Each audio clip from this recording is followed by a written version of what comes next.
आज से तकरीबन 3000 साल कबल मिस्र पर एक जालिम व जाबिर बादशाह फ़िरौन की हुकूमत थी, जो न सिर्फ एक जाबिर और सरकश बादशाह था बल्कि उसने खुदाई का दावा भी कर रखा था और खुदाए हकीकी को ललकारने की जुर्रत की थी। फ़िरौन नहायत ही बद किरदार और जालिम तरीन शख्स था। फ़िरौन ने अपनी रियाया को हुक्म दिया था कि वो उसके आगे सजदा करें और जो कोई भी उसे सजदा करने से इनकार करता वो उस पर जुल्म के पहाड़ ढा देता, यहाँ तक कि उसे कत्ल करवा देता। उस ज़माने में अल्लाह ने अपने सच्चे पैगंबर हज़रत मूसा अलैहिस्सलाम को माबूस किया, जिन्होंने बनी इसराइल को अल्लाह की तरफ दावत दी और उन्हें झूठे खुदा की इबादत से बाज आने की हिदायत की। लिहाजा खुद फ़िरौन के महल में मौजूद एक खातून ने मूसा अलैहिस्सलाम के दीन को कबूल कर लिया और उस लाशरीक अल्लाह पर ईमान ले आई। उस खातून का नाम मशाता था, जो फ़िरौन के महल में खादिमा थी। फ़िरौन ने उसे अपनी बेटी की खिदमत और कामकाज करने पर मामूर किया था। एक दिन का वाक़या है कि वो खादिमा फ़िरौन की बेटी के बालों में कंघी कर रही थी। कंघी करते हुए उसके हाथों से इत्तफाकन कंघी गिर पड़ी। वो उठाने लगी तो उसकी ज़बान से बेसाख्ता बिस्मिल्लाह निकल गया।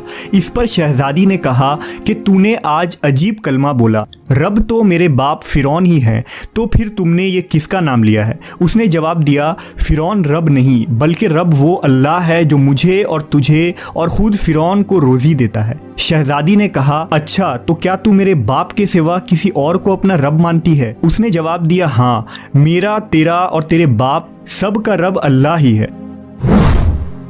शहज़ादी ने इस बात की इत्तला अपने बाप को दे दी। वो निहायत ही गज़बनाक हुआ और उसने उस बांदी को अपने दरबार में बुलाया। जब वो हाजिर हुई तो फ़िरौन ने पूछा, क्या तूने मेरे सिवा किसी और को अपना रब मान लिया है? खादिमा ने साफ कह दिया कि मैं तुम्हें खुदा नहीं मान सकती, मेरा और तेरा रब अल्लाह ही है जो बुलंदियों और बुजुर्गी वाला है। जवाब सुनकर फ़िरौन हैरत ज़दा रह गया। उसे इतनी इस्तेकामत और जुर्रत भरे जवाब की उम्मीद न थी। फ़िरौन ने सोचा कि इस औरत को ऐसी इबरतनाक सज़ा देनी चाहिए कि इस तरह की जुर्रत दोबारा किसी शख्स को न हो। उसे पता था कि ये औरत अपने बच्चों से बेइंतहा मोहब्बत रखती है। लिहाजा फ़िरौन ने खादिमा के बच्चों को इस दरबार में लाने का हुक्म दिया। फिर फ़िरौन ने सिपाहियों को हुक्म दिया कि एक बड़ी देग में तेल खौलाया जाए। जब ये देग खूब तप गई तो फ़िरौन ने हुक्म दिया कि इस औरत के तमाम बच्चों को एक एक करके उस खौलती हुई तेल में डाल दिया जाए। फ़िरौन का हुक्म सुनते ही उस औरत के आंखों के सामने अंधेरा छा गया। खादिमा ने निहायत ही सब्र और हिम्मत से काम लिया।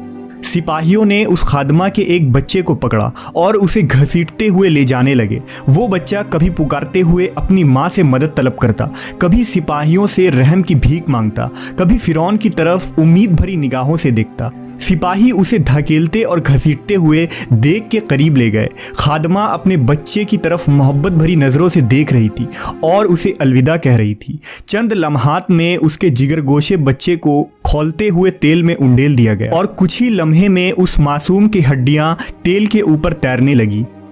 फ़िरौन ने खादिमा की तरफ देखा और कहा, अब उस नादीदा खुदा को छोड़ दो और मुझे रब मान लो। खातून ने दिलेराना नज़रों से फ़िरौन की तरफ देखा और उसे खुदा तस्लीम करने से इनकार कर दिया। फ़िरौन इस साबित कदमी और हिम्मत को देखकर दंग रह गया। थोड़ी देर में उसके दूसरे बच्चों को भी तेल में डालकर हलाक कर दिया गया। अब सिपाही उस खातून के सबसे छोटे बच्चे की तरफ बढ़े, जो शेरखार और मासूम था। जब सिपाहियों ने उस बच्चे को छीना तो बच्चे ने ज़ोर से चीख मारी। माँ का कलेजा मुंह को आ गया और उसे ज़ब्त न रहा। वो ज़मीन पर गिर पड़ी और ज़ारो कतार रोने लगी। वो अज़मत वाला लाशरीक खुदा इस औरत पर गुजरने वाली क़यामत से खूब वाकिफ़ था। लिहाजा अल्लाह की तरफ से एक मुआजिज़ा ज़ाहिर हुआ। वो शेरखार बच्चा जो अभी बोल भी ना सकता था, उसकी ज़बान में बोलने की क़ुव्वत आ गई। भरी दरबार में बच्चा बोल उठा, ऐ मेरी माँ, तू हक़ पर है। बेशक दुनिया की सज़ा आखिरत के अज़ाब के मुकाबले में बहुत हल्की है। फ़िरौन के दरबार में मौजूद लोग इस बच्चे की आवाज़ सुनकर हैरत ज़दा रह गए, लेकिन उनके दिलों पर लगे कुफ्र के ताले फिर भी न खुले।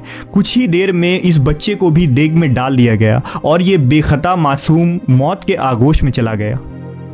अपने तमाम बच्चों को अपनी आंखों के सामने फ़िरौन के जुल्म के भेंट चढ़ते हुए देखने के बाद उस खादिमा का दिल फट पड़ा था। अगर वो चाहती तो अपने मासूम बच्चों को इस दर्दनाक मौत से बचा सकती थी। उसे सिर्फ एक कलमा कुफ्र पढ़ना था, मगर ये फ़कत जान बचाने का एक बहाना होता। मगर उसे यकीन था कि उसके रब के पास उसके लिए जो कुछ है वो इस ख़त्म हो जाने वाली दुनिया से कई ज़्यादा है। अब सिपाहियों ने उस खादिमा को पकड़ा और धकेल कर उस देग के पास ले गए। खादमा के जहन में एक बात आई। उसने फ़िरौन की तरफ देखकर कहा, रुको, मेरी एक दरख्वास्त है। ये सुनकर फ़िरौन को कुछ उम्मीद पैदा हो गई। फ़िरौन ने कहा, हाँ बताओ, क्या ख्वाहिश है? औरत ने कहा, तुम मेरी और मेरे बच्चों की हड्डियां एक साथ जमा करके एक जगह दफन कर देना। फिर उसने अपनी आंखें बंद कर ली और उसे भी देग में फेंक दिया गया। इस वाक़े के 2000 साल के बाद आखिरी नबी हज़रत मोहम्मद सल्लल्लाहु अलैहि वसल्लम इस दुनिया में तशरीफ़ लाए। आपको एक रात मेराज के सफ़र पर ले जाया गया।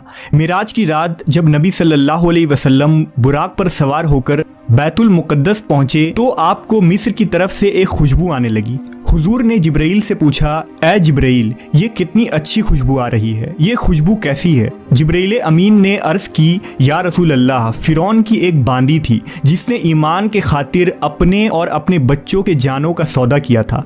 उसके और उसके बच्चों के हड्डियों को जहाँ दफन किया गया था, जिस दिन उन्हें दफन किया गया उस दिन से लेकर आज तक ये खुशबू आ रही है और ये क़यामत तक आती रहेगी।